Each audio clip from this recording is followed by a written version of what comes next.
कक्षा षष्ठ की सभी भैयाओं को सुप्रभात। आज हम संस्कृत विषय में द्वादश पाठ 12वां पाठ 10वां त्वम असि 10वें तुम हो पाठ का अभ्यास कार्य करेंगे। हमने पाठ का वाचन किया, उसका अर्थ समझा और अब आज हम इस पाठ का अभ्यास कार्य करेंगे। पहला प्रश्न है, प्रश्नानाम उत्तराणि लिखत, यानी प्रश्नों के उत्तर लिखिए। कति बालका स्नानाय अगच्छन्, कति कितने बालक, स्नानाय स्नान करने के लिए, अगच्छन् गए। 10 बालका स्नानाय अगच्छन्, 10 बालक जो है स्नान करने के लिए गए। समझ में आया? कति बालका स्नानाय अगच्छन्, कितने बालक स्नान के लिए गए? 10 बालका स्नानाय अगच्छन्, 10 बालक स्नान के लिए गए। अगला प्रश्न है, ते स्नानाय कुत्रम अगच्छन्, ते यानी वे सब स्नान करने के लिए कुत्र अगच्छन् कहाँ गए?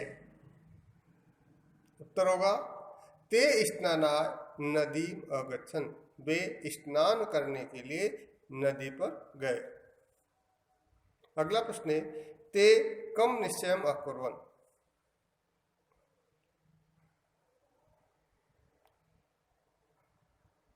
ते कम निश्चयम् अकुर्वन्, उन सब ने क्या निश्चय किया?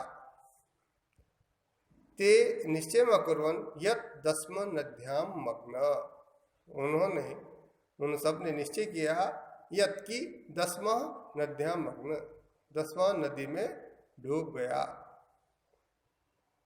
मार्गे क आगच्छत्, यानी रास्ते में कौन आया? मार्गे पथिक आगच्छत्, रास्ते में राहगीर आया। पथिक किम अवदत्, राहगीर क्या बोला? पथिक अवदत्, राहगीर बोला 10वां त्वम असि, 10वें तुम हो। अगला प्रश्न है, शुद्ध कथनानाम समक्षम, सही का चिन्ह यानी राइट, इति अशुद्ध कथनानाम समक्षम क्रॉस यानी गलत का निशान, समक्षम कुरुत यानी गलत का निशान लगाइए। 10 बालका स्नानाय अगच्छन्, तो आपकी जानकारी में होगा कि 10 बालका स्नानाय अगच्छन्, 10 बालक स्नान के लिए गए। क्या ये सही है? ध्यान में है, 10 बालक ही स्नान के लिए गए थे, अर्थात ये वाक्य सही है, अर्थात इसके आगे हम सही का चिन्ह लगाएंगे। अगला है, सर्वे वाटिकायाम अभ्रमन्, सभी वाटिकायाम अभ्रमन्, सभी वाटिका में घूमे, यानी बगीचे में घूमे, ये भी सही है। ते वस्तुतः 9 बालका एव आसन, ते वस्तुतः 9 बालका एव आसन, वे वास्तव में 9 ही बालक थे। गलत, वे कितने बालक थे? 10 थे, इसलिए गलत हो गया। अर्थात इसके सामने गलत का चिन्ह लगा देंगे। बालकः स्वं न अगण्यत्, बालकः स्वं न अगण्यत्, बालक ने स्वयं को नहीं गिना। सही है गलत है? गलत है, यानी वो बालक ने स्वयं को नहीं गिना, इसीलिए वो बार बार गिनने पर 9 ही बालक हो रहे थे। एक बालक नद्यां मग्न, एक बालक नदी में डूब गया। सही क्या? नहीं, नहीं डूबा, गलत। ते सुखिता तूष्णाम अतिष्ठन्, वे सुख से खुशी से तूष्णीम अतिष्ठन् चुप थे। गलत, तो चुप क्यों थे? क्योंकि उनको ये आभास था कि हम में से एक बालक कम है। कोऽपि पथिक न आगच्छत्, कोई भी राहगीर नहीं आया। गलत, क्योंकि कोई राहगीर आया था। अगला प्रश्न है, अगला वाक्य, नायक अवदत्, नायक बोला, दस्म तुम असि इति, दसवें तुम हो ऐसा। नायक ने बोला था कि नहीं, अर्थात ये भी गलत है। ते सर्वे पृष्ठा भूत्वा गृहम अगच्छन्, वे सभी प्रसन्न होकर घर गए, ये सही है। अगला प्रश्न है, मंजूषात शब्दान चित्वा, मंजूषात शब्दान चित्वा रिक्त स्थानानि पूरयत्, यानी पेटिका से में कुछ शब्द दिए हुए हैं, उन शब्दों के आधार पर नीचे लिखे वाक्यों में रिक्त स्थानों की पूर्ति हमें करनी है। मंजूषा में यानी पेटिका में जो शब्द हैं वे हैं गणित्वा, श्रुत्वा, दृष्ट्वा, कृत्वा, गृहीत्वा, तीर्त्वा। इन शब्दों के माध्यम से हमें नीचे दिए वाक्यों में जो खाली जगह है वहां पर हमें इन शब्दों से पूर्ति करनी है। ते बालकः नद्याः उत्तीर्णाः,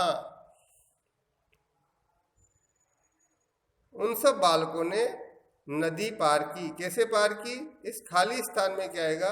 ते बालका तीर्त्वा नद्याः उत्तीर्णा, उन बालकों ने, उन सब बालकों ने तैरकर नदी पार की।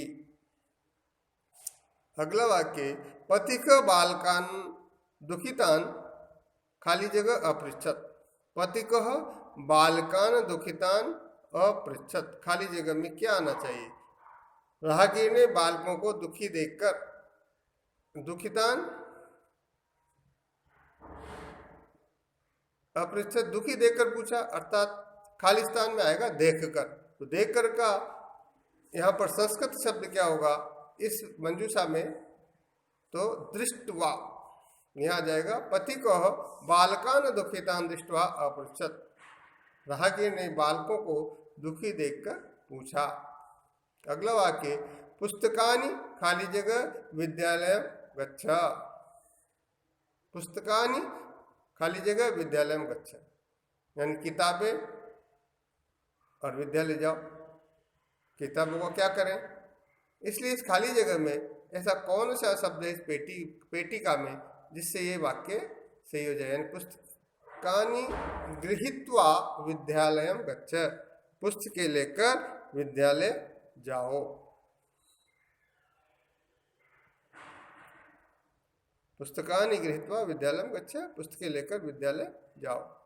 अगला वाक्य, पथिकस्य वचनम श्रुत्वा, पथिकस्य वचनम खाली स्थान सर्वे प्रमुदिता गृहम अगच्छन्, पथिकस्य वचनम सर्वे प्रमुदिता गृहम अगच्छन्, राहगीर के वचनों से सर्वे सभी प्रमुदिता गृहम अगच्छन्, प्रसन्न होकर घर गए। क्या करके? इस रिक्त स्थान में क्या आना चाहिए? खाली जगह में आना चाहिए पेटिका में से श्रुत्वा, पथिकस्य वचनम श्रुत्वा सर्वे प्रमुदिता गृहम अगच्छन्, राहगीर के वचन को सुनकर सर्वे प्रमुदिता प्रसन्न होकर, सभी प्रसन्न होकर गृहम अगच्छन् घर गए। कौन से वचन सुने? क्या वचन सुना राहगीर का? कि दसमः तुम असि, दसवें तुम हो, क्योंकि तुम सब जो है, जो भी बालक गिन रहा था वह स्वयं को न गिन के 9 ही बालक दर्शा रहा था और उससे सब दुखी थे। जब राहगीर आया तो उसने सब बालकों को गिना, वे 10 थे। तब उस बालक ने कहा, उस राहगीर ने कहा कि पथिकस दसम त्वमसि, 10वें तुम हो जो अपने आप को नहीं गिन रहे थे। पथिकस्य वचनम श्रुत्वा सर्वे प्रमुदितः गृहम अगच्छन्, राहगीर के वचन को सुनकर सभी प्रसन्न होकर घर गए। अगला वाक्य, पथिक बालकान गणित्वा, पथिकः बालकान खाली जगह अकथयत दसम त्वमसि, पथिक बालकान अकथयत दसम त्वम, राहगीर ने बालकों कहा 10वें तुम हो। कब कहा? तो खाली जगह में आएगा गणित्वा, यानी गिन करके। पथिक बालकान गणित्वा अकथयत दसम त्वमसि, राहगीर ने बालकों को गिन करके कहा 10वां त्वमसि, 10वें तुम हो। अगला वाक्य, मोहन कार्यम कृत्वा मोहन कार्यं कृत्वा गृहं गच्छति। कृत्वा यानी खाली जगह, मोहन कार्यं खाली जगह गृहं गच्छति, मोहन कार्यं फिर खाली जगह गृहं गच्छति, मोहन कार्य और गृहं गच्छ घर जाता है तो खाली जगह में आ गया करके, यानी मोहन कार्यं कृत्वा, पेटिका में से हमने शब्द चुना कृत्वा, मोहन कार्यं कृत्वा गृहं गच्छति, मोहन कार्य करके घर गया, मोहन कार्यं कृत्वा गृहं गच्छति, मोहन कार्य करके घर गया। इस प्रकार इस पाठ का जो अभ्यास कार्य है यहाँ तक हो गया। इसके बाद आपकी पाठ्य पुस्तक में एक 5वां प्रश्न है,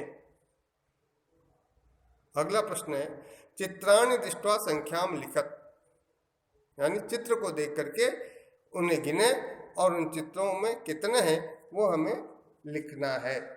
तो आप अपनी पाठ्य पुस्तक से उस प्रश्न को देख करके उसमें जो चित्र बने हुए हैं उन चित्रों के माध्यम से उनकी गिनती करेंगे और उन गिनती को गिन करके उस खाली जगह में भरेंगे। गिनती अपना जो आप उच्चारण करते है उसमें से पाठ में दिए हैं पूरे शब्द पुल्लिंग, स्त्रीलिंग और नपुंसक लिंग में, उनके माध्यम से आप इन्हें गिनते हुए इन रिक्त स्थानों की पूर्ति करेंगे और अपनी अभ्यास पुस्तिका में उतारेंगे। इस प्रकार हमारा जो है ये संस्कृत का